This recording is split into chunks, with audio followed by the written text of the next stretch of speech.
the best place to work. I love working here. I feel very blessed. I love it here. I look forward to coming to work every day, being a part of this team. Like a family away from home. Where everyone feels like everybody knows their name.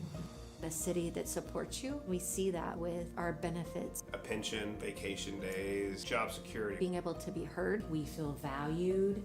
We feel respected. Lee Summit is a very progressive city. It's growing, it's thriving. We have this drive towards not just doing a job, but doing it with a spirit of excellence. I had the opportunity to continue to grow, regardless of 30 plus years doing this kind of work. It's more than just dollars and cents. We're here really to give back. Providing a service to better a community. To go out and serve people. To be a part of something bigger than yourself.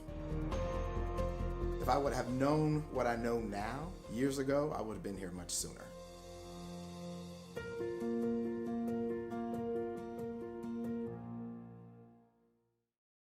Hello, Lee Summit. I'm Jordan. Here's your flash briefing for the week of May 4th. City Council will meet for a regular session Tuesday night at 6 in Council Chambers and City Hall. Meetings are open to the public or watch live on the city's YouTube channel. If you can't watch, catch the recorded meeting on demand on the YouTube channel or by subscribing to the Council Debrief newsletter, which breaks down 3 to 4 key agenda items. Subscribe at cityofls.net. It's Drinking Water Week. We're committed to providing safe, high quality, and reliable water by testing over 100 water samples every month. Did you know that drinking city tap water costs pennies compared to a retail water bottle at $1.50? Learn more about Lee Summit Water Utilities at lswater.net. May is Building Safety Month. Safe buildings start with smart choices at home and in our community. Let's build a safer, stronger community together. Install smoke and carbon monoxide alarms and keep electrical and HVAC systems maintained. Our city team works behind the scenes every day to ensure buildings meet safety standards and protect our community. And the Farmers Market Spring Celebration is this Saturday, May 9th, from 8 a.m. to noon. Grab local finds or a perfect Mother's Day gift. The first 100 kiddos get to decorate a flower pot and plant a bloom to take home. Visit downtownls.org for more details. Thanks for listening and have a great week. Every time you turn on a tap, high-quality water is ready. But where does it come from?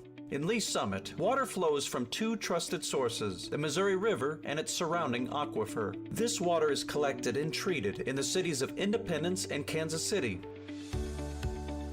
In Independence, the Courtney Bend Water Treatment Plant operates 42 water wells. These wells reach 85 to 125 feet underground, drawing water up from the Missouri River aquifer, an underground water source that naturally filters water through layers of soil and rock.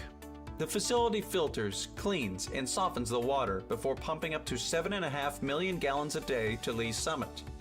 In Kansas City, the KC Water Treatment Plant draws water from the aquifer and the surface of the Missouri River. It then filters, cleans, and softens the water before pumping up to 25 million gallons per day to Lee Summit. In Lee Summit, Water Utilities controls the flow of these sources into the local system. Advanced software monitors the entire system, including 3 pumping stations and 8 water storage tanks, which maintain the water's pressure as it moves through 639 miles of water mains, carrying it to your home and the homes of more than 100,000 citizens. Water utility staff collect samples from throughout the system and send them for extensive laboratory testing, ensuring your water is safe, meeting or exceeding state and federal standards. When you turn on a tap, you're accessing a vast system spanning hundreds of miles, each foot carefully planned and strategically maintained. A system that leverages innovation to harness nature, turning a vital life source into an ordinary convenience, bringing you safe, reliable, high-quality water 24 hours a day, 365 days a year. To learn more about Lee Summit Water, visit lswater.net.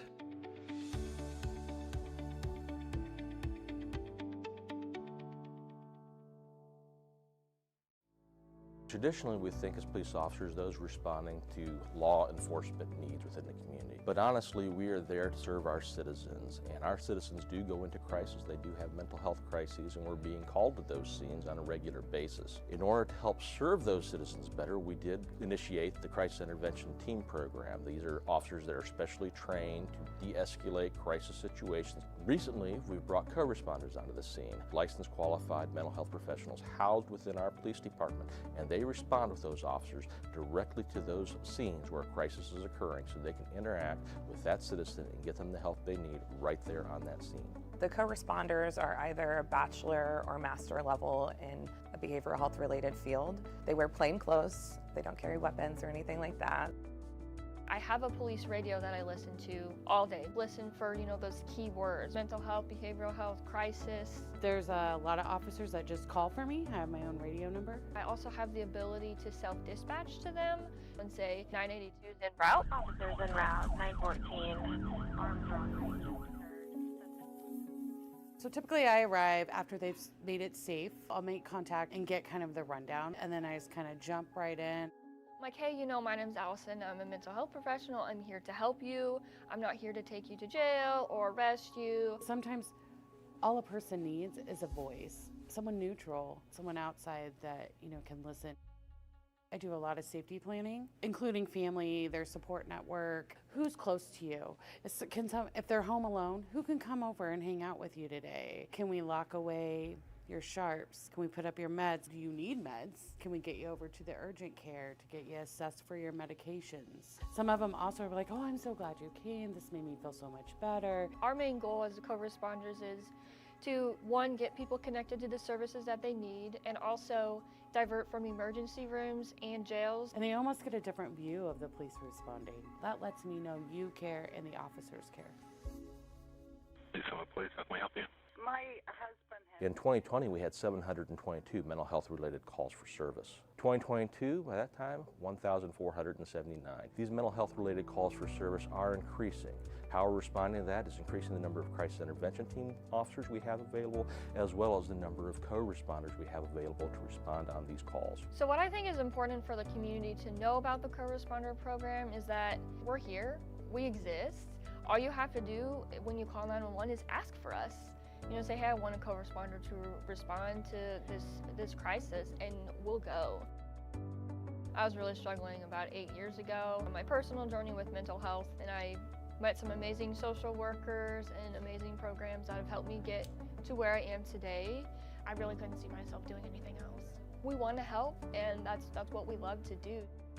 So I had a client, we got a call, she had some suicidal ideations, and she really felt that she had nobody. And and getting to know her story and getting to know who comes around and sees you, well, then we found a support person, and they responded immediately. And we made a plan. I called back and checked on her in an hour, and then I checked on her in 2 hours. We were able to get her into the additional services to where she talks to someone every week or more. I just took a person that really just thought they had nobody and nobody would show up for them, and show them you do. And you'll be amazed who is in your corner if you just simply say, I need a little help.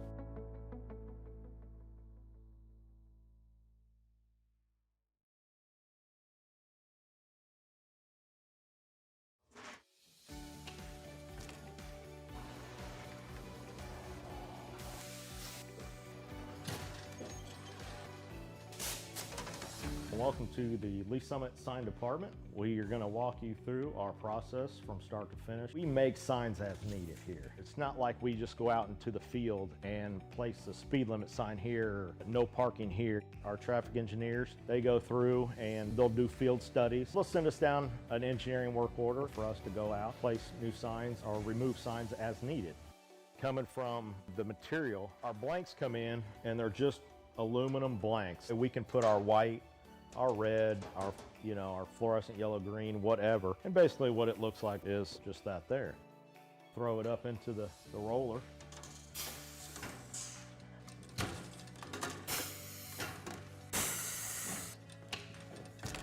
And once we got it covered, take it to our work table here, and Tim will cut the corners, cut all the access off to where it's lined up right. As far as the plotter and the software that we use, there's a street name sign there, and he's gonna go ahead and print that out on the plotter so you can see the plotter and how it operates and runs. There's standards for the height, even just on letters on the sign blank. Basically what we have on the computer there is it's pretty much set up to those. And it goes through, it's got a very small but sharp needle that goes through and cuts everything out, letter by letter. Once that's done cutting, Our next stage would be bringing it over here. Currently picking out the sign letters right now. We call it weeding or picking or however you want to call it. Next, putting it on the transfer tape.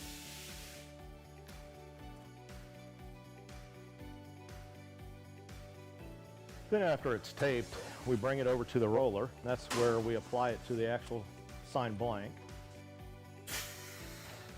And we'll roll it through one time just to get the air bubbles out.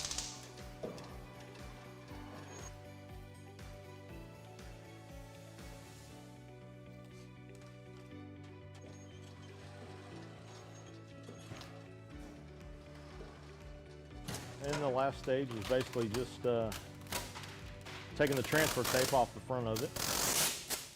And there's a finished product of the street name sign. We'll take you out to the field and show you our process that we go through.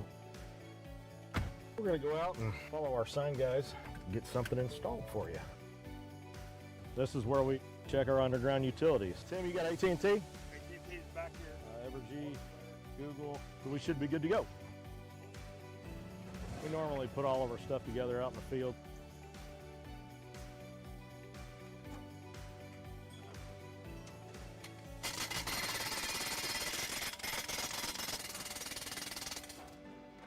Then once the base is installed, we'll go ahead and put the post in there. We've come up to perfect. And that's how we do it. Simple, quick.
Committee for Monday, May 4th, 2026. Can we get a roll call, please?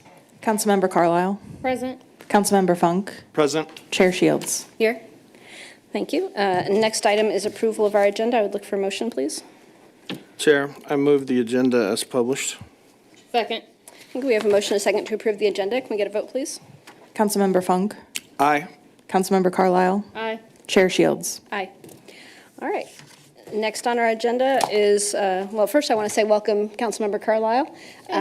She has been appointed to fill a vacancy on the committee since we lost a few of our members after the recent election, so we really appreciate her stepping in. And then we will move on to public comments. I believe Ms. Hoon is wishing to make a public comment.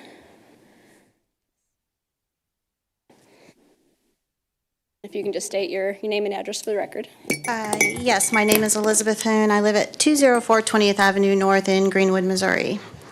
I have proudly served the Lee Summit Police Department for nearly 20 years and currently hold the position of a lead communications specialist. I first want to say I recognize the effort involved in developing a balanced budget for the upcoming fiscal year and appreciate that work. But that said, I was hopeful that there would be an item on this agenda addressing the pay disparity between police and fire dispatch. I am disappointed that this issue is not being addressed today. When I learned of the new agreement between the city and the IAFF, I did not feel anger or frustration. I felt the same exhaustion I felt when this happened before. At that time, it led to low morale, a sense of being undervalued, and significant attrition that led us to be critically understaffed. Of the 9 dispatchers who experienced that period, only 4 remain. With the city's prior efforts to correct the imbalance, we worked hard to rebuild. However, we had 2 resignations last month, resulting in now 15 dispatchers and 1 in training, which is still well below our authorized staffing level of 22. It is my hope we can maintain that current staffing during our upcoming transition. We are scheduled to co-locate with Fire Dispatch in the new Joint Operations Center on May 26th. This move, combined with training on new systems and FIFA, which we expect will be an unprecedented scale for police dispatch, will test our resilience. Add to this, placing 2 groups with essentially the same responsibilities side by side while maintaining a significant pay disparity is risking serious consequences. With no progress visible to us, morale continues to decline. Without action, this could create an uncomfortable atmosphere and an us versus them environment that undermines teamwork and effectiveness. Even if the disparity is later corrected, mental, emotional, and cultural divisions can persist, requiring long-term effort to repair, effort better spent strengthening collaboration and efficiency. The time to act is now. I am requesting this disparity be corrected before co-location occurs, before it causes long-lasting harm to morale, staffing, and service delivery in our community. Thank you for your time and consideration. Thank you, ma'am. All right, I don't have any other comment cards, so we will move on to business agenda item 5A 2026-7636, approval of the April 20, 2026 Finance and Budget Committee action letter. Do we have any discussion? And if not, I would look for motion. Chair, I would move to approve the April 20th, 2026 Finance and Budget Committee action letter. Second. Thank you. We have a motion and a second to approve the April 20th action letter. Can we get a vote, please? Councilmember Carlisle. Aye. Councilmember Funk. Aye. Chair Shields. Aye. All right, next item on our agenda is 5B, Bill number 26-087, an ordinance authorizing the execution of all necessary intergovernmental agreements and an intergovernmental transfer of $83,313.70 between the City of Lee Summit, Missouri and the Missouri Department of Social Services, including its MO HealthNet Division, to permit the city to participate in supplemental managed care organization, MCO, ground emergency medical transport, uncompensated cost reimbursement program. That's a lot. It was a little bit of a mouthful. Dave York, Assistant Fire Chief. Give you a little background. The city's been participating in the GEMT program since 2019. What that program does, it allows us to pull federal Medicaid dollars in to make up for the shortfalls between what Medicare reimburses and what an actual ambulance bill covers. This expansion program, we received a letter from the state March 26th that this expansion program was available to participate in. This brings open 4 managed care organizations that cover the remaining Medicare patients or clients in the state of Missouri. The current program that we participate in is a fee-for-service. And then, again, this is a managed care organization, so it looks more like a traditional healthcare insurance program for those people.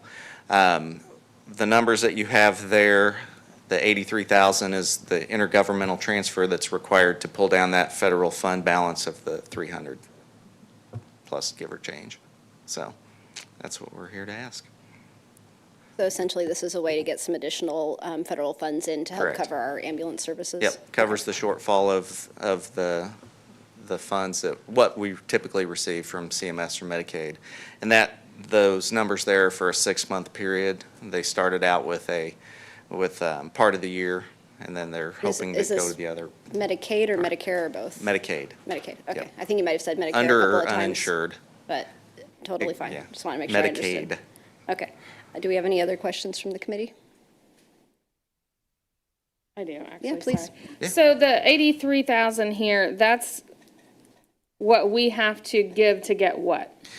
Correct. That is what we have to pay. It's our share that we use to pull down I don't have that exact number. It's $324,000, I think, is what we'll get back after paying the $83,313. Okay. And you probably don't have this number either, but, so with this, do you have any idea what our reimbursements are averaging, like a percentage of what's going out to being what's brought in? Not Okay. off the top of my head. Okay, Yeah. thank you. Our revenues were somewhere in the mid-70s with normal ambulance reimbursement. Medicaid typically pays for a BLS transport with no advanced life support I do have that number, is around $335. And our resident BLS rate is $910. So we can look to get typically around $335 from Medicaid, which is not close to the full amount billed. And it goes up from there for ALS 1 or ALS 2. Okay, thank you. All right. Any further questions from the committee? If not, I would look for motion. All right. Chair, I advance to the full council an ordinance authorizing the execution of all necessary intergovernmental agreements and intergovernmental transfer of $83,313.70 between the City of Lee Summit, Missouri and the Missouri Department of Social Services, including its MO HealthNet Division, to permit the city to participate in the Supplemental Managed Care Organization, MCO, Ground Emergency Medical Transportation Uncompensated Cost Reimbursement Program. Second. Thank you. We have a motion and a second to recommend Bill number 26-087 to full council for approval. Can we get a vote, please? Councilmember Funk. Aye. Councilmember Carlisle. Aye. Chair Shields. Aye. All right, that item passes. Next on our agenda is 5C, TMP-3677, an ordinance approving a memorandum of understanding between Jackson County, Missouri and the City of Lee Summit, Missouri for the distribution of $12,788 from the 2025 Edward Byrne Memorial Justice Assistance Grant, JAG, funds, and authorizing the mayor to execute an agreement for the same. Thank you, ma'am. Committee members, Carrie Colon with the Police Department. Through this item, the Police Department is seeking the approval of this MOU, again, between the city and Jackson County to distribute those funds.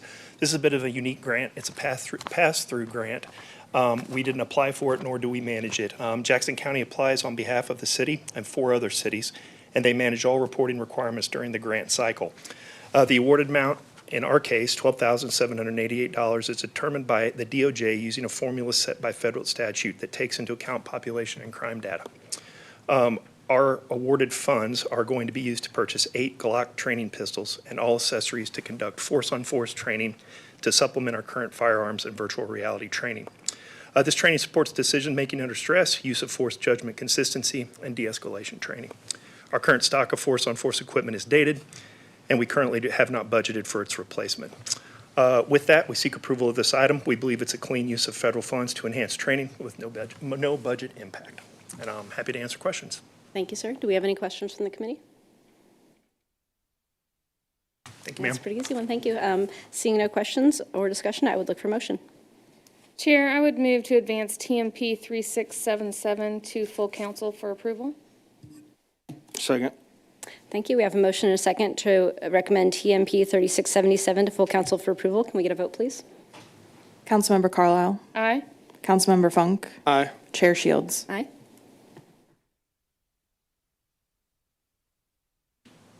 All right, next on our agenda is TMP-3678, an ordinance authorizing execution of an addendum to the intergovernmental agreement by and between the City of Lee Summit, Missouri and Lee Summit R-VII School District for school resource officers in the district school. Major Nicole Walters, Lee Summit Police Department. Basically, what you have in front of you is just an addendum to the current SRO agreement, amending Section 7 with some language cleanup. And it states that the district shall reimburse the city for each officer's salary and benefits for all hours worked within the district or at district functions. We have a lot of district functions, so they are going to reimburse them at the overtime rate for those events. And then the additional is to align with the collective bargaining agreement. Thank you, Major Walters. Do we have any questions from the committee? Seeing none, I would look for a motion. Thank you. Thank you. Chair, I move TMP-3678 to the full council for approval. Second. Thank you. We have a motion and a second to recommend TMP-3678 to full council for approval. Can we get a vote, please? Councilmember Funk. Aye. Councilmember Carlisle. Aye. Chair Shields. Aye. All right, that item passes on to council. Next item is TMP-3684, an ordinance approving amendment number 6 to the budget for fiscal year ending June 30, 2026, as adopted by ordinances 10132, 10133, 10136, 10137, and 10138 by amending the authorized expenditures for the City of Lee Summit, Missouri. Mr. Gentry? Thank you, Chair. Rick Gentry, Budget Manager. The item before you is our 6th amendment to the current FY26 annual budget. This budget amendment consists of 2 items. The largest item is part of the restructuring of the workday. Departments restructured their cost centers and reallocated their funds. And so this is kind of clean up, helping water department out here. They've experienced an increase in their costs for location services this year. We had to have a new contract, and the cost for those services have increased. So they're needing some support with those, as well as a volume increase in the number of repairs they're doing for water main breaks. Typically called concrete involved in the replacement and repair of those situations. So they're just asking to reallocate their funds from some of their other cost centers to their cost center to support their water operations. And then the second item is recently the municipal court went through an audit of their services, and they're needing additional support staff over there. So this was planned as part of the FY27 budget, but they have somebody they'd like to move from full-time or from part-time to full-time, so they'd like to do that authorization as part of the current year. And admin has a couple of vacancies within their area that to help cover the cost for that. So with these vacancies they have over there, they have capacity within their budget to pay for it for the rest of the year. So with that, are there any questions? Thank you, Mr. Gentry. So this, I heard you say on the second one that it is a no increase because we're just moving things around. So what about the other for the water? For the water, this is just moving money between their cost centers within their fund. So No matter either one of these ordinances, it still leaves us equal. We're not going higher in the budget or lower in the budget for this year, correct? Correct. No increases to a current budget for either one of these changes. Thank you. You're welcome. Seeing no further questions, I would look for a motion. Chair, I would move TMP-3684 to full city council with a recommendation of approval. Second. We have a motion and a second to recommend TMP-3684 to full council for approval. Can we get a vote, please? Councilmember Carlisle. Aye. Councilmember Funk. Aye. Chair Shields. Aye. All right, that moves on to council. Next item is 2026-7638, a resolution authorizing the mayor and finance director to execute resolutions and agreements for the commercial deposit accounts and related services with UMB Bank. Morning, Madam Chairman. Ed Rucker, Chief Counsel for Management Operations. This is small-time legal housekeeping, but UMB wants a resolution from you all acknowledging that Beto Lopez is now the mayor of the city of Lee Summit and can sign checks for us. Okay. And that's what this does. Thank you. Just a procedural question.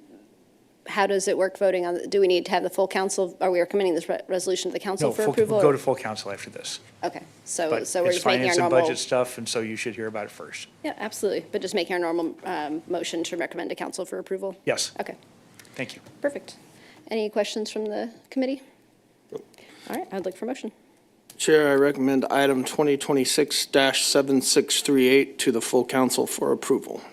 Second?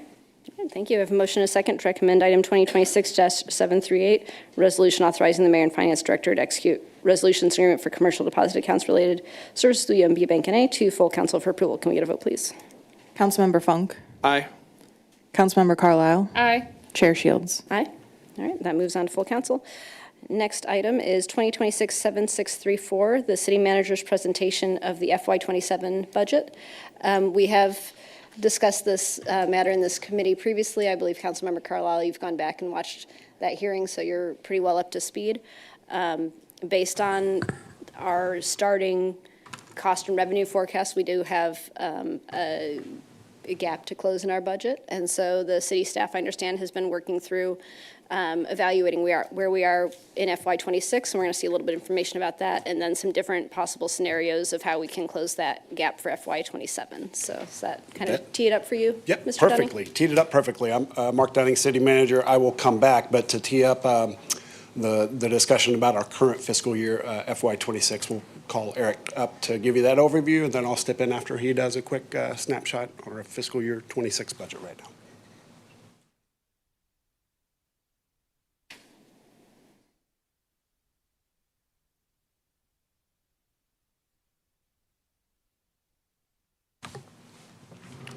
Good afternoon, Eric Stoyanov, Budget Manager. As Mark mentioned, just wanted to walk you through FY26, the revenue and expenditures for the general fund and public safety sales tax before we get into the FY27 discussion. So just a high-level overview. As you can see, property tax, we slightly exceeded what our budget was for the year. Sales and use tax is one that we've been keeping the closest eye on. Right now, it is looking good, although our overall growth has slowed right now. We are at about 1.4% growth on sales tax and about 9.3-ish on use tax. So just lighter than we've seen in the past, something that we're still accounting for. This category also does include marijuana sales tax, which has been performing well for us. Motor vehicle tax, kind of same story as I've talked about here previously. It's really the motor vehicle fuel tax that's driving this entire category. It's up about 10%. We are seeing slightly lower growth than we expected for the sales tax in this category in particular, but overall as a category, it is right in line with what we expected. Franchise is one that we're still cautious about. We just haven't hit the mark on either natural gas or electric. And so, it has been a little warmer. Electric may pick up towards the end of the year, but right now, not anticipating to hit our full starting budget point. Fines and forfeitures is another one that's been a little bit slower. It does tend to pick up towards the end of the year, but just one we're keeping an eye on. Licenses and permits is above where we expected it to be at this point. Charges for service is a similar story. I would note with charges for service, this includes ambulance fees. Ambulance fees, we typically receive those a month delay, and so this only includes 9 months of data, not 10 months of data. I'd say we average about $800,000 per month for ambulance, so that is not included in this number. And then the other revenue, those are a lot of our grants. That's our GEMT, the reimbursement program, things of that nature. And then the transfers in is the G&A that we receive from water utilities. And I will caveat this as well, is that we wanted to give the most recent numbers, so this is through April. We have not officially closed April yet, so these numbers are subject to change, but we wanted to give you the most up-to-date numbers that we had. Guess any questions on revenue before I jump into expenses? Keep on going. Okay. On the expense side, personnel is running hotter than we would like at this point. Part of that is that we do have the new contracts that are, right now, we have the police contract in place. Fire does not start yet, but we are seeing some of that impact from police. I'd also note that overtime is up significantly this year. We're already at $3 million in overtime with 2 months to go. Typically, we're around $2.5 million for a full year. So overtime is running a lot hotter than we typically experience. And so just a category we are keeping an eye on. This also does include project reimbursement costs for capital projects. We always budget, this year we budgeted $2.8 million. We don't have any actuals yet, so that is a number that will offset some of this actuals, changing how we're doing it in FY27, so we won't run into this issue. It's a little bit of a software issue at the moment with Workday. Everything else, supplies and services, is well within what our target would be. Fees, claims, and disbursements is a little bit higher, but not something we're overly concerned at. Looking at that data, that includes insurance adjustments, bad debt write-off. A lot of those big chunks appear to be in there at this point.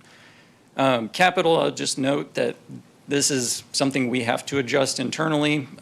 We just have to move some money from supplies into capital because some of our software expenses ended up coming into capital when they were originally budgeted in supplies. So it's showing 142% of budget, but we just have to do a transfer internally to make up for that. But overall, on the expense side, we're right on target through April. Any questions on general fund before I move to PSST? Any questions from the committee?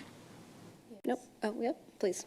Thank you. Could you tell me why overtime's so high? You flagged that. I will defer to the chiefs. Most of it is in public safety, so I'll let them describe a little bit of what they're experiencing.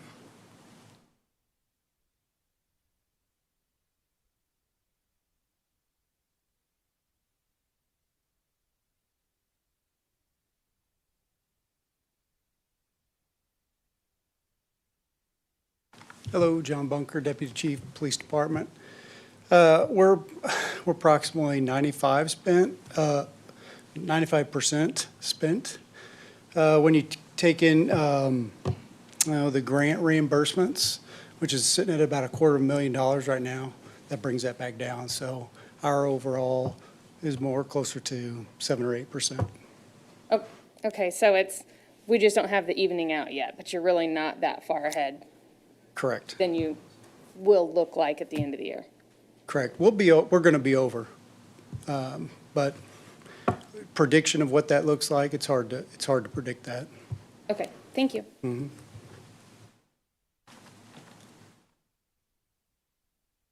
Mike Snyder, Fire Chief. This year we are currently over our budgeted amount, which was slightly under what we had requested for this fiscal year. Based on past experiences, I will say the biggest driving factor for us is long-term injury and illness. We've seen about a 1,300% increase in those, so those are qualifying FMLA events or long-term illnesses. Thank you. Any other questions from the committee? I think you can continue, Mr. Stoyanov. All right, and then just looking at PSST really quickly. So PSST is only the sales and use tax there. Essentially seeing what we're seeing in the general fund as far as trends. Their number's just slightly lower because they don't have the marijuana tax included in that number. And then for expenses, everything is below the target of 83%. What we've been seeing here is just a lot of it is police vacancies in particular, causing personnel to be lower. And so, as you can see, well within all of our targets on the public safety sales tax fund. Any questions on that before I turn it back over to Mr. Dunning? Any questions from the committee? No? I think you can continue. All right. Thank you.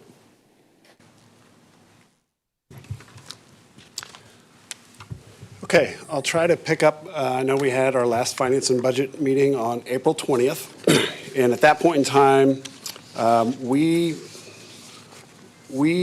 brought forward a scenario, an exercise, and I want to make that very clear. It was, we have concerns about our budget, and we as management team put ourselves through an exercise to understand that impact. So we thank you for the additional time to look at and evaluate our budget. I will touch on that. We called it at the time Scenario 1. I will touch on that in this presentation. But where I want to go is appreciate the feedback from that discussion on April 20th. That has helped us think of different ways to go about our budget. And so we do have additional, we're calling them now versions of a budget that I will present to you. But a quick recap, there was discussion about really looking at our property tax assumptions. Again, given there's a high level of uncertainty what the county may do with those, but we have done that. We looked at our sales tax assumptions as well, even to the extent looking at, we call them pilot payments, payment in lieu of taxes payments, and I'll touch on those. We did talk briefly about a future fee study. A lot of times in that development world, we talk about a cost of recovery and where should our fees be for certain types of services. It could be expanded to more than that as well. But those kinds of efforts take some time. It's not something we've incorporated into our evaluation of our budget right now. We also looked at there was mention of our ERPs, our equipment replacement programs, and seeing what we're doing in that space, and we have some thoughts around that as well. And then looking at one-time expenditures, what kinds of one-time expenditures are within the budget as well. Additionally, some feedback, not on this slide, that we gathered, public safety is a priority. Be cautious with development because the way we go about development, it has an impact on our success in delivering economic development here in the community. Also with public works, maintenance of our assets was another one. And then pay disparity between fire department and police communications was one. And then lastly, as best we can, avoid irreversible reductions given the level of uncertainty that we're dealing with in this budget. So I wanted to mention those points too, some of that feedback that we took back in order to prepare some different versions that I will show this evening. So getting right to the different versions, and I'll set this up. So version A is scenario 1, as we were calling it on April 20th. And some assumptions behind this version, if you will, the strategy, was asking all the departments to go back to fiscal year 25 actual spends. That meant across the board reductions, right? Because every department has grown since fiscal year 25. So across the board reductions, there's 3.5% increase in there for core general. We incorporated an additional $250,000 in revenues for the county assisting in getting us back up and running for property tax collections here at the city. We looked at our capital chargebacks and asking ourselves, are we really doing a good job of charging time back to our capital projects? And so there was $1.1 million in version A.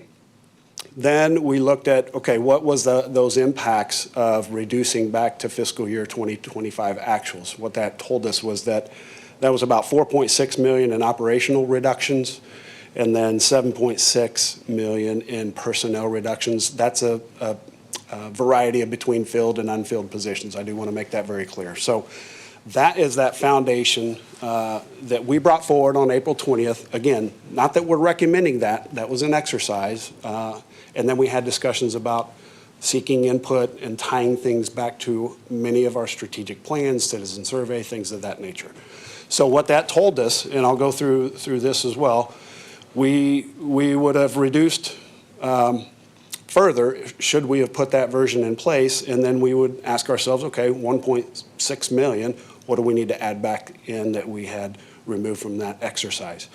As you can see here, what we've tried to break out too is core general full-time equivalents, filled positions. That would be a reduction in those filled positions in order to implement version A. On the public safety side, filled positions, 28. What we had incorporated into that budget, those numbers, was $500,000 in vacancy savings. Then on the core general, the vacant positions that we would hold or freeze, there was almost 14 of those. And then in the public safety space, 16 of those. So that's where that 71, almost 72 positions, if we were to implement that version, to hit that number, that's what that looks like. Okay, I'll pause there because that kind of sets a foundation. Yeah, and so I just wanted to make sure that members of the committee, members of the public can all kind of understand what we're looking at here. So your revenue, that is what we estimate currently to be our total general fund revenue. Does that include public safety sales tax as well? That is a combination of public safety and general fund. Yep. So that's our total general fund revenues is the $117 million. The estimated expenses, this is saying if we were to just roll back to 2025 levels, what that would look like. And then it's kind of going through the how we get there. So core general and public safety filled positions, that means people who are currently employed by the city that would have to be cut. That's correct. And then the vacancy savings is we're just saying in any given year we have vacancy savings, so we're going to go ahead and account for that. And then saying the core and public safety vacant positions, that's saying positions that we currently have in our budget but are not filled by anyone, that we just wouldn't seek to fill them. That's correct. So just so that we are all on the same page about what this terminology is. And so it's saying that means that at the end of the year, we'd have, between the currently vacant and the additional cuts, you'd have 71 fewer employees in our plan than we do right now in our city, right? Or FTEs, That's correct. full-time equivalents. So that just kind of sets the table of what that scenario one that you showed us a few weeks ago, what that means more clearly, right? Okay. Yes, that's accurate. Are there any questions from the committee about just the kind of general terminology layout, what we're talking about? Because I think it's probably good if we just go ahead and walk through versions B and C as well, but I just wanted to make sure that we've all fully understood that, because I think it is very important that we know exactly what we're talking about here, so. Yep. And then one more point that I should mention. You may recall on the 20th, we said, gosh, if we had $2 million that we could put towards wage enhancements on top of the 3.5, that was a consideration too, but those are removed out of these scenarios. So Okay? this accounts for a 3.5% COLA adjustment, cost of living adjustment, inflation adjustment to That's employee wages, but not for an additional pay and growth plan that would enhance wages further for core employees. Correct. Okay, Okay. thank you. Okay, with that understanding then, here's where we took some additional time to put some different scenarios, versions, I should refer to them as versions now. We had them numbered, but let's just go with letters here. So understanding that public safety, some of the feedback that we received from April 20th, if we looked at our budget and we want to limit the impact to public safety, and you'll see these in the numbers as you look below, right? What that entailed then was the foundation of version A. It included additional reductions in human resources, in finance, and ITS. As you look at the vacancy savings, you can see that's bumped up to $1.3 million. We did look at the property tax and increase that $300,000. We looked at those pilot payments I mentioned. There's $120,000 in revenue and pilot payments. And then another $200,000 in sales and use tax that's in version B. Now, I want to make this clear, though. Version B, while it says limit public safety impacts, there were impacts to public safety, but on the non-represented side. So that is part of the approach in version B. I wanted to make note of that. Also within version B, then, is solving for pay disparity between fire department and police department communications. So that is within version B. So those are some of the nuances, I'll say, to the approach in version B. And so as you can see there, if we look at the, we'd still need to solve for about $500,000, a little over $500,000. You can see the differences there between the field positions in Corps General and in public safety. There are still two in public safety. Those, I guess those would be filled positions. And then the vacant positions down below, the 9 and the 2. And so different approach, different numbers, as one would expect. So I want to pause there on version B so that there's full understanding of that approach. Okay, and so I think one of the things you talked about was a little bit different numbers on tax revenue. So some of that, did I catch that correctly? Yes. Okay, so, and some of that is some of what this committee, I think, discussed, which is we have a lot of new development coming online. We want to account for things like Costco, for things like Discovery Park to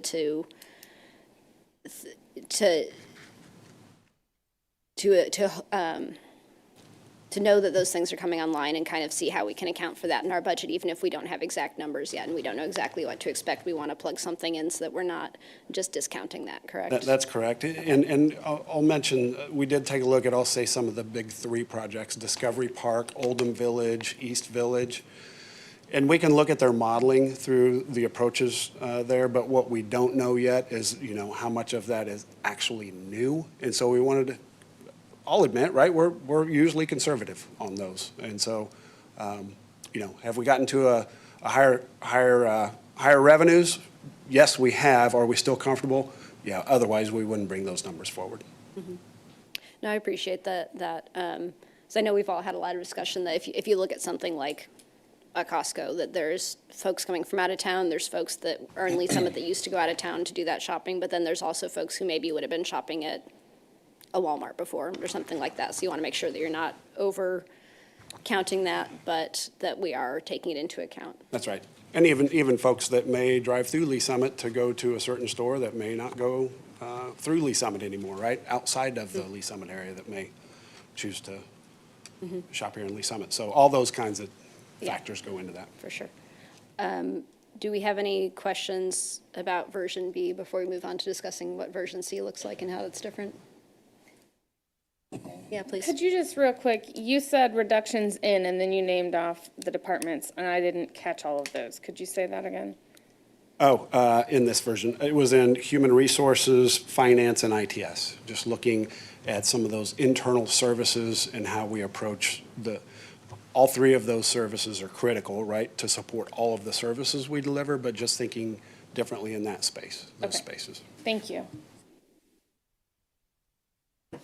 Let's go ahead with version C, unless there's anything else you think we should touch on before that. I think we're covering all the points on version B. Okay, version C is a completely different approach. So version A and version B are kind of built off of a platform. Version C is built off of a platform where we say, what vacancies do we have out there, and just put a hiring freeze in place. And just saying, let's start there, right? So starting with a hiring freeze is critical in this one. Hiring freeze in core general, I should say, not on the public safety side. And knowing that you just heard Mr. Stoyanov mention there's a lot of vacancies in PD, right? Knowing that there is a lot of vacancies in PD, working with PD on not a hiring freeze, but what is a methodical, reasonable approach to filling those positions over the fiscal year. And so we have worked with Chief Forbes and his staff, and what is realistic in fiscal year 27 with a phased approach. Quite honestly, we're not going to have 21 new police officers July 1, right? And so what does that plan look like? So that is factored into these numbers. The pay disparity is factored into this. So that's the foundation of this approach. Put in a true hiring freeze. And then as vacancies occur, I've spoke to the budget committee about this before, right? We do vacancy analysis and put a process in place so that we are truly, as we work this budget and restructure, reorganize, what are those essential functions that you can't do without, and you need to plan for that. But then how can we work through that and just, work to restructure, gain efficiencies, things of that nature as I will say this, it's not only working through this for this budget year, it will be future budgets as well that we need to be mindful of. And this approach, quite honestly, gives that greater level of flexibility to work that budget throughout the year.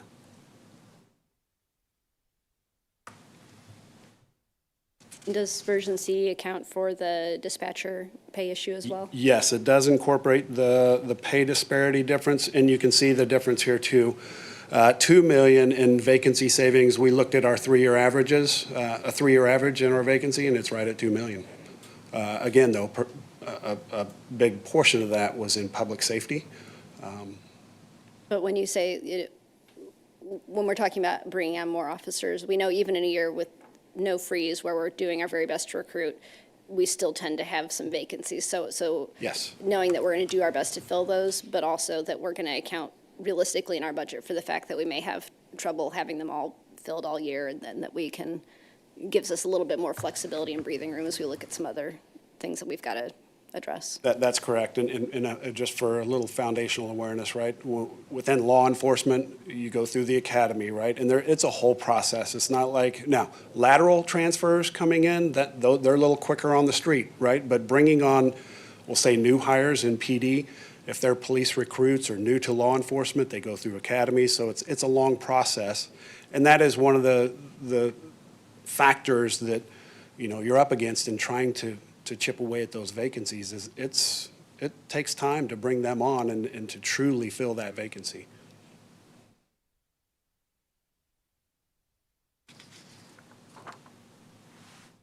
Is that everything on version C? Are you looking for feedback or questions on that one, or? Yeah, I think I've hit on all the points for version C. Do we have any questions? Oh, well, I mean, you can see, sorry, I didn't hit on the, you can see the impacts to currently filled positions, what we have in core general that are vacant. So yeah, it's a completely different approach. Okay. Do we have any questions specifically to version C? Councilmember Carlisle, please. Thank you. So just so I can clarify, because Chair Shields and you both said this, but in different ways. So of the 21 people we are talking about in the PD, the vacancies that we have, what you are both saying is that we're not saying that we're not going to hire them. We are going to hire them as soon as we can. We just know that identifying them and hiring them is a staggered effect. That's correct. And so we are not accounting for that one or two people during those months when we know they won't be here. And that's where we're coming up with those savings. That's correct. Thank you. Yeah, it'd be a completely different number if we said there was 21 new officers starting on July 1st versus bringing on 6, 8 right in the first quarter and then another wave in the second quarter. And a lot of it's based on, where are they coming from? Are they in the academy? When's the academy afforded, right, to map all this out? Thank you. But that would even include, thank you, Chair, that would include like lateral moves. If there was a role that came open, you're thinking that could be 2-3 months down the road. You're not accounting for that today. That's something we're looking at first quarter, second quarter. Correct. Thank you. Yeah, we Thanks, don't, Chair. again, we're throwing out a freeze here, but not so much on the public safety side. And then we haven't touched on fire. Fire is predominantly filled right now, right? Continuing to backfill those positions if there's turnover, Correct. Okay, whereas opposed to other departments, if we had someone leave, we would just not fill that position this year. Mm-hmm. Okay. I think that goes Clarification. along with Go ahead. I think that goes along with the new contracts that came into place to allow us to recruit and retain, and I don't think we want to lose that with the investment that we've made into these new contracts. So I like version C. Okay. And so are we done with versions A through C, Mr. Dunning? Yes, as far as the points that I needed to hit as well. What I didn't touch on was I mentioned the IRPs, right? Not doing too much on the IRP side within, and that kind of gets into, the modeling. But just for your awareness, reducing our building equipment replacement BURP by $250 and adjusting some things in our vehicle equipment replacement program by a tune of like $89,000. But we're comfortable in both of those spaces, so just minor details there. You have a question? Yeah, please, Councilmember Carlisle. Okay, so you just said the reduction in that burp. Is that for the entire fleet or just core general fleet? That's the entire fleet. So that Yeah, includes? those programs. Okay, that's I just wanted to awesome. make sure. Yep. Okay, thank you. So first, thank you very much for putting these 3 scenarios together for us and to all the staff time that I know went into these. Part of why I wanted this to come to committee is that this is a challenging budget year. It's not an insurmountable challenge, which I think these different versions show that this is a problem that we can absolutely address. But given the structure of it, I felt it was really important for this committee to have a chance to view the trade-offs really clearly and understand the choices that were being made and be able to give some good feedback at a high level of what kind of policy path we're comfortable with. So looking at, the trade-off between distributing cuts more evenly versus trying to protect our public safety staffing, looking at the trade-off between doing more targeted cuts up front, which causes more disruption and some more pain, versus doing a hiring freeze that may lead to some changes in workload in certain departments, where if your office mate leaves and suddenly you've got twice as much work, that's really challenging. But it's also really challenging if we just cut up front and looking at how we're kind of balancing that and the more certainty about revenues versus a little bit more risk, but more flexibility versus more rigidity. So just kind of trying to lay out these three scenarios, I think is really helpful to walk us through as a committee and for the public, kind of what we're deciding between. So there is no secret option 5 that lets us do everything that we want to do, give everybody the raises they need, keep everybody on staff. Like there is no way to do everything, but there are different ways to distribute. I don't want to say the pain, but to decide how we're going to solve this gap. So I think this is a really helpful way to visualize it.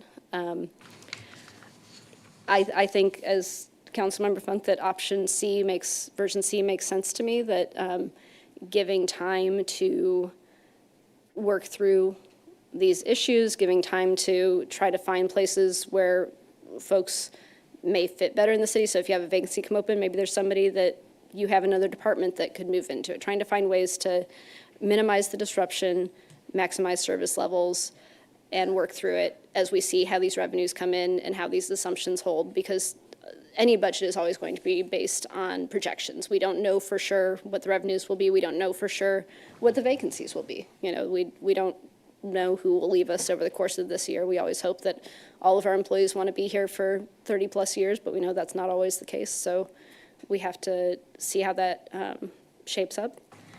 I do hope over the course of the year, if that's the route that we go, that you'll keep in mind our core values.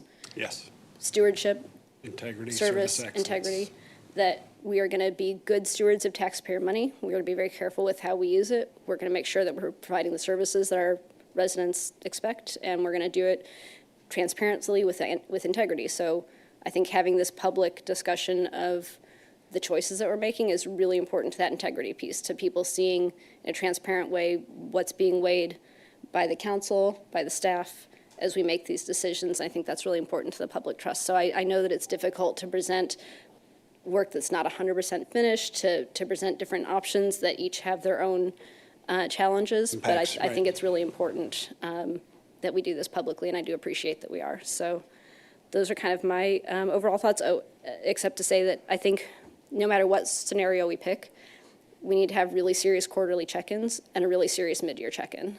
I was going to Yeah. mention that because we Yeah. did that with the level of uncertainty in the budget we're currently in, and we're doing a lot better job, as you just heard. We're right on budget, right? And I So- think those periodic check-ins, like Mr. Stoyanov gives us in terms of where our revenues are, where our expenses are great. But I think going through a more detailed budget analysis mid-year where we say, how are these assumptions holding? How are our vacancy savings actually looking? And do we need to pivot or iterate on this plan depending on how all that is going? Does that, I guess, Councilmember Carla, I haven't actually let you weigh in if you actually like that scenario, but. Sounds good. But to the committee, does that general approach make sense, to accept that we have some uncertainty when it comes to revenues, when it comes to expenditures, and but that we'll plan on kind of some periodic check-ins to see how things are going, be prepared to make some changes if we need to? Absolutely. I think we've discussed that many times. Mm-hmm. So it seems like we're in consensus on version C and proceeding with that, doing some more detailed work that you can bring back to us on the 18th when we have our next meeting. Yep. Look at that. It's like you're reading my mind. Yep, so, yeah. sorry, chiming in here. Yeah, please. Mm-hmm. Looking forward, again, thank you. I know this will be a special meeting on May 18th, giving us some additional time to look at these different versions, and thank you for the guidance provided this evening. So the plan would be come back on the 18th with the general fund and the other funds, the presentation. So finance and budget sees it all first. We would then turn around and advertise that public hearing on May 19th for the June 2nd public hearing at City Council. There's a 2-week advanced noticing, and hold the public hearing on June 2nd, and that sets us up for second reading on June 9th. So that's the plan forward. And is everybody on the committee available for May 18th? I know that's a special meeting in addition to what we usually do, and we need all three of us for quorum, so we'll check with them. But yeah, thank you again. This is really helpful to be able to walk through these and see the actual FTE impacts and Yep. and the numbers. Good? I would say that, yes, I'm good, but that puts us at 2 meetings that day. I don't know that we'll have much pressing in the other, but just as an FYI. Is that legislative? Yeah. I know that earlier in the my day. schedule, my personal job that pays my bills, it's tough for me to do 2 meetings in one day, knowing that the other one is over the lunch hour, but I don't always get one of those, so, and then this meeting's at 4 o'clock, so that really takes double whammy on my work day. I don't know what might come up that day, and I can always do it after the fact, but just so you guys know, I look good, but there could be an issue. But there could always be an issue. I can cover that afternoon, or that lunch Yeah. meeting. I don't know if we have quorum without both of us, though.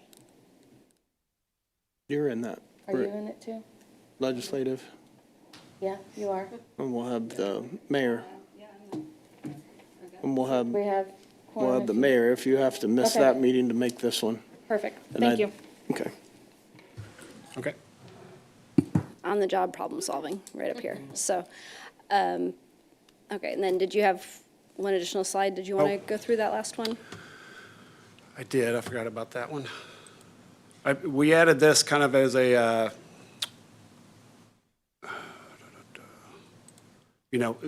it's one of those where it's like, how did we get here with our different, I'm looking, there we go. Initially, what we presented, this initial funding gap was fiscal year 27 requests from departments, right? Before we even started into some scenario planning.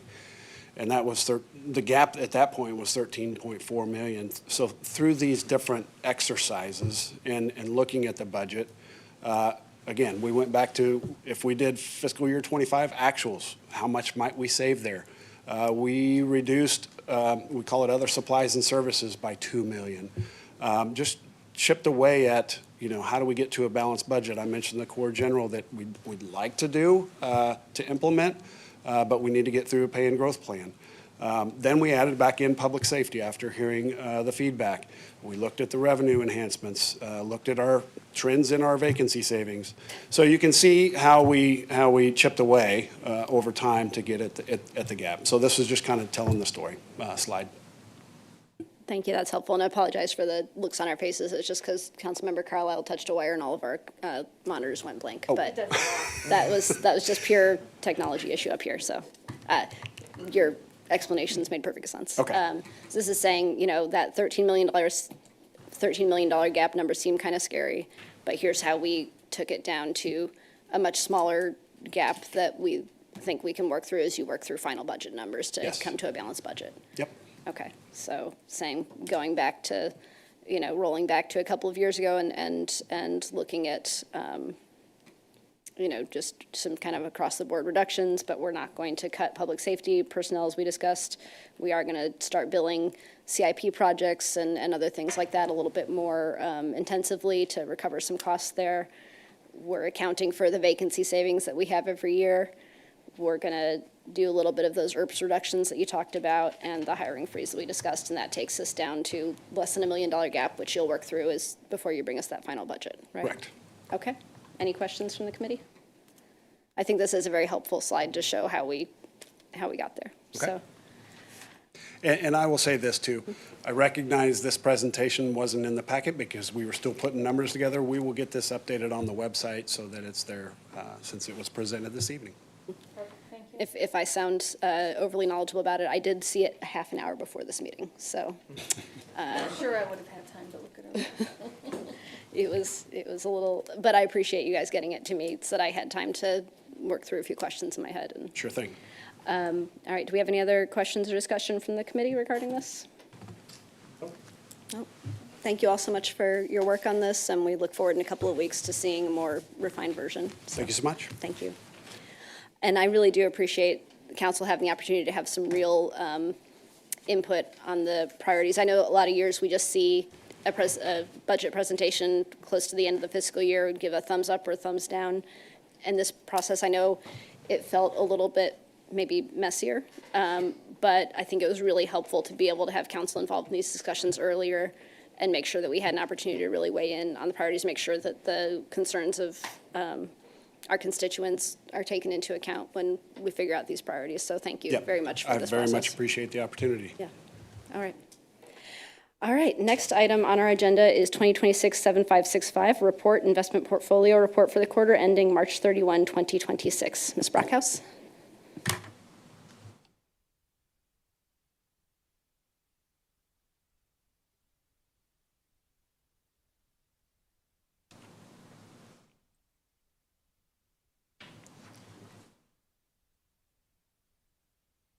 Good afternoon. Susan Brockhouse, Cash Management Officer. I'm pleased to present the report of the city's investment summary for the quarter ended March 31st, 2026.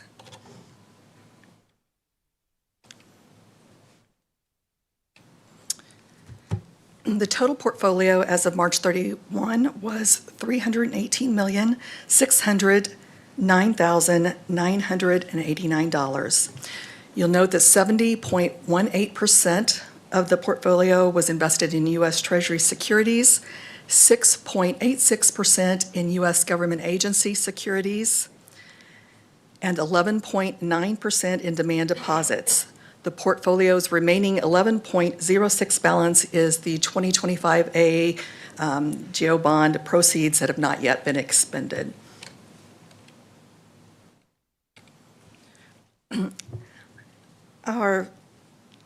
Our funds are invested in a manner to provide a market rate of return while meeting the daily cash flow needs of the city with safety and liquidity as our primary objectives. This table, the investment diversification, basically just shows that the investments are within the guidelines of our policy for diversification. Looking at our distributions by maturity range, and these values are at market value, we have just over 30%, 30.3% of our portfolio has a maturity date of 1 year or less. We have 41.7% that have a maturity between 1 to 3 years, and then 28% with a maturity between 3 to 5 years. Looking at the quarterly activity, we had 3 securities that matured with a total par value of $15,420,000 during that quarter. The yields of those maturities ranged from 3.834% to 4.989%. We actually purchased 6 securities during the quarter with a total par value of just over $33 million, and the yields were fairly consistent with that of our maturities, ranging from 3.641% to 4.083%. As we've visited before, we tend to have roughly around 6 bidders when we do go out to bid for investments, and we get good responses and very competitive bids.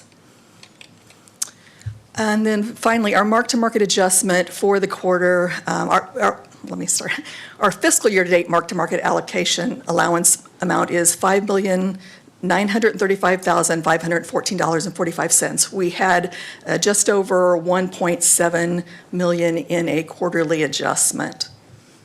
Any questions? I think you've gone over this at some of these presentations before, but when you talk about those adjustments, we have to, for accounting purposes, say if you wanted to sell the security today, here's how much you'd get for it. But we always hold to maturity, so it's kind of a paper adjustment that doesn't really affect our budget. That is correct. Since we're holding our investments to maturity, it really is just a paper entry to comply with accounting rules. Correct. Okay. Any questions from the committee? Okay. Thank you so much. All right, that takes us to roundtable. Do we have any roundtable from the committee members? Do we have any roundtable from staff? No, just to reiterate, we did take a lot of notes about making those adjustments to version C, so we'll come back on May 18th with that. Okay, thank you so much.